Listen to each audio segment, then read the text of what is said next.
Au cours d'une cérémonie nuptiale, le voile de la mariée a une riche histoire et multiples significations.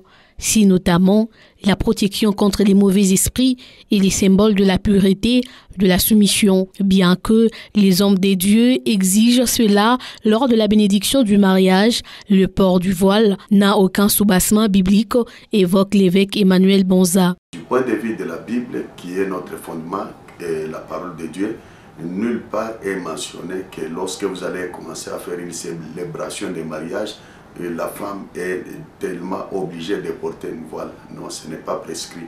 Seulement un seul endroit dans la Bible, lorsque vous prenez l'histoire d'Isaac, au moment où Rebecca est arrivée, c'est alors que Rebecca portait son voile.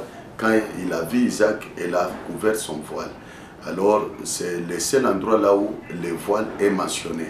Le voile est souvent vu comme un symbole d'innocence, un signe de dévotion ou de soumission à Dieu, selon la coutume orientale, renchérit Baba de Kolosi.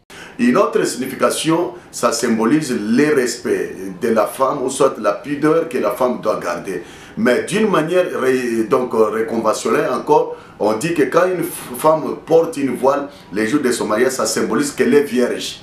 Donc ça symbolise la virginité. Est-ce qu'aujourd'hui c'est le cas? Puisque nous voyons, il y a des filles qui ont fait la vie à gauche à droite, mais les jours du mariage, du mariage cérémoniel, pour l'honorer, on lui fait porter le voile. Donc aujourd'hui, ça n'a plus la signification de la virginité, la signification de la sainteté, mais ça signifie seulement d'une manière symbolique qu'elle entre dans la vie active du mariage. Le port du voile au cours de la cérémonie de mariage n'a aucune importance sur le plan biblique. Aucun passage n'interdit ni oblige cette pratique, a-t-il conclu.